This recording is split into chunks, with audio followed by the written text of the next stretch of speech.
Hello, I wanted to share with you a reading of the introduction of my book, The X-15 Rocket Plane, Flying the First Wings into Space. Copyright 2013 by the University of Nebraska Press. This is part of the Outward Odyssey, the People's History of Spaceflight series from UNP. And I'm very proud of this book. And I just thought it'd be fun to read the introduction to you and post it here so you can check out what we have to say. And if you're interested, I hope you'll look up the book and check it out elsewhere. With that being said, introduction. The X-15 was the first winged rocket ship to take astronauts into space and back again. It was designed in the mid-1950s at a time when, to the public, rocket ships meant gleaming silver stilettos with swept-back fins filled with astronauts in bubble-headed spacesuits doing battle against aliens bent on the overthrow and subjugation or annihilation of Earth. Although the X-15 was sleek from a distant perspective, a closer look revealed construction much heavier than might be expected. Protuberances such as bug-eyed cameras and antennae bulged from the heat-resistant hypersonic skin, while surfaces at the rear were corrugated for strength rather than aesthetics. Seeing the intricate details of the craft reminded one more of an industrial boiler rather than of the sculpted visage people were used to seeing in the science fiction of that period.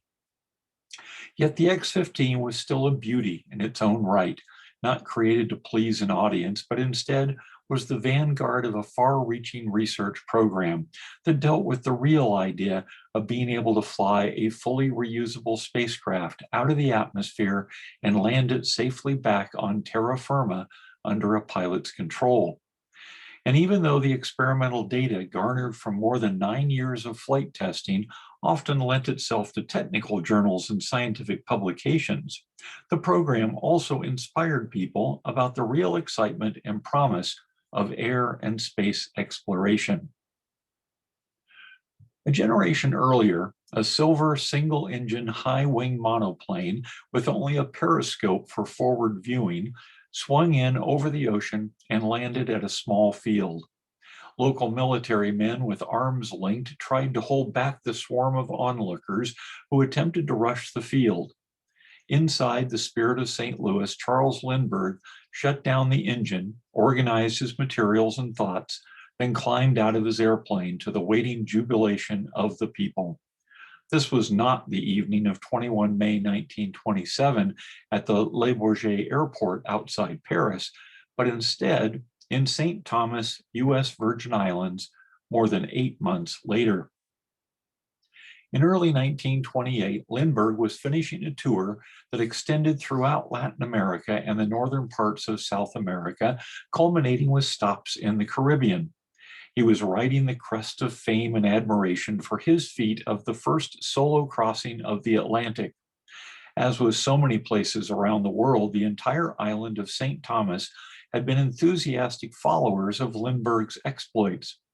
Although not on his original itinerary, the territorial governor of the Virgin Islands, Waldo Evans, sent a special invitation for Lindbergh to visit St. Thomas before he returned to the United States at the end of this tour. He was hoping not only to have the famous aviator in his territory, but that Lindbergh's presence might help foster aviation throughout the islands and the resultant tourism that would entail. Governor Evans's request had originally been misplaced by the State Department. However, the governor was finally able to make contact while Lindbergh was in Panama. With just a few weeks until he would arrive, Lindbergh accepted the invitation, landing on St. Thomas on 31 January. The following day was full of festivities, including horse races, tours, and official government receptions. The U.S. Navy was responsible for most of the arrangements, which included having their official photographer record the events. He was Milton Baron McKay, or simply Cat Mac to close friends and family. His twin sons were Jim and John, although John preferred the nickname Jack. The boys were just past their 5th birthday when Lindbergh landed. 80 years later, Sherry McKay Lowe, daughter of Jack McKay, said that after the great aviator's visit, both boys immediately fell in love with the idea of flying into the clouds. They started making small popsicle stick airplanes.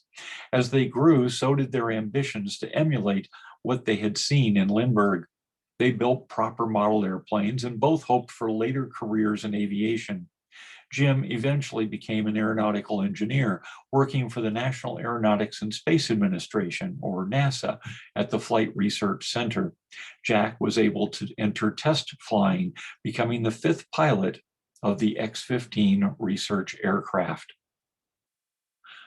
My passion for exploration began at about the same age as the McKay twins.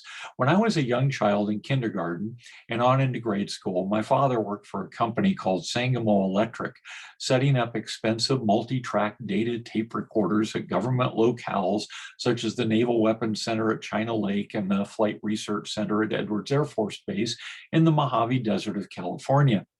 His instruments acquired telemetry from military tests of missiles and weapon systems. Most of what he did, he could not share with me. One morning before going to school, my father asked if I would like to tag along on one of his day trips up to Edwards. I jumped at the chance. Although for a 5-year-old kid, it was a scary proposition to head into the desert with fighters, bombers, and everything else under the sun thundering through the clear, bright sky. I waited outside my classroom at the appointed time for my father to pick me up to begin my adventure, one that continues to this day. The trepidation of that first trip quickly turned to awe as I saw the wonders in store. It was the first of many such excursions over the next several years. This was the era of spaceflight, when we could go everywhere and do everything. The moon was within our grasp. The rockets being launched at Cape Canaveral were wonderful, but I saw them only on television, whereas on these trips to the other NASA at Edwards, I could see the real stuff up close. I also had a young child's delight in getting to meet the men who flew the test flights and lots of other people on the ground who truly made it all happen. Since my father also had work to do, he often found a friend who could walk me around on behind the scenes tours.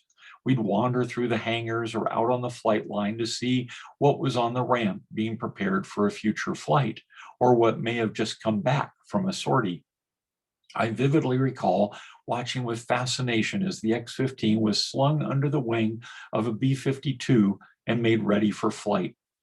There was so much going on, the jumble of equipment, personnel going about their jobs, everyone often doing things where I had no idea of their purpose.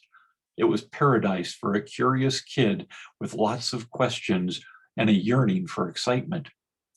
On one such trip, my father's designated friend decided to take me to see the X-15 simulator, known also as the Iron Bird. He knew it was currently in use and thought I might like to see its operation. It was a long contraption with pipes and wires and sheet metal looking like something a child such as myself might cobble together out of an erector set. We stood and watched for a bit, then the pilot finished his mission and exited the cockpit. Instead of walking directly away to do some debriefing or to his office, he saw me there and decided to come over and say hello and shake my hand. I have no idea who my guide was that day, but I will always remember that moment when he introduced me to the research pilot who had just exited the simulator. His name was Neil Armstrong. When I was first getting the idea to write the book you now hold in your hands, I contacted Neil for an interview, writing a letter asking to set up an appointment. Neil called me one morning to let me know he was willing to get together. After a couple of months of planning, I drove into a tiny Ohio town on a rainy Thursday afternoon in early May, looking for his office. Somehow, the address was off by a digit, and I ended up blocks away from where I should have been. The place just didn't look right. But I knocked on the door, and for a long time, no one answered. Had he forgotten our appointment? Finally, the door creaked open and a very old man was standing there.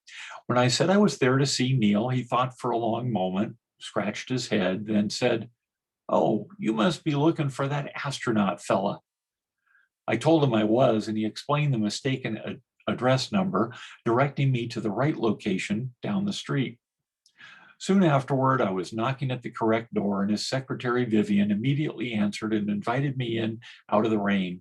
My first glimpse of Neil in his office that afternoon, the first time I had seen him in person since that day with the X-15 simulator, was him standing in the middle of his office with a wastebasket in hand, trying to place it to catch the rain coming in through the leaks in a bad office roof.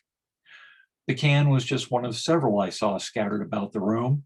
Introducing myself, we shook hands. Then he set the can on the floor under a drip. Looking around the room at the mess, he suggested we find a new location for the interview. So we walked across the street to a neighborhood ice cream parlor. We found a corner table near the front window and sat down to talk for a couple of hours. I recall that meeting fondly and can now listen to that tape of his mild but assured voice answering my queries. In the background are various sounds of the parlor, chairs scratching on the tile floor, the cash register ringing up, the low murmur of other patrons, the tinkling of the tiny bell as the door is opened and closed. This is just one of my many vivid memories from all the interviews conducted for this book, part of my personal journey with regard to the X-15. Earlier on that same research trip to speak with Neil, I had an appointment in the suburbs of Virginia to see the only Navy pilot in the program, Forrest Peterson. Early Saturday morning, I was looking for his street near Georgetown Pike and Dolly Madison Boulevard when I recognized the entrance to the Central Intelligence Agency on my left. Just a few blocks later, I turned into the small dead-end street where Admiral Peterson lived and pulled to a stop. When he invited me in, I immediately saw it would be an informal interview, as he had apparently just awakened and was wearing a light blue robe covered in cat hair.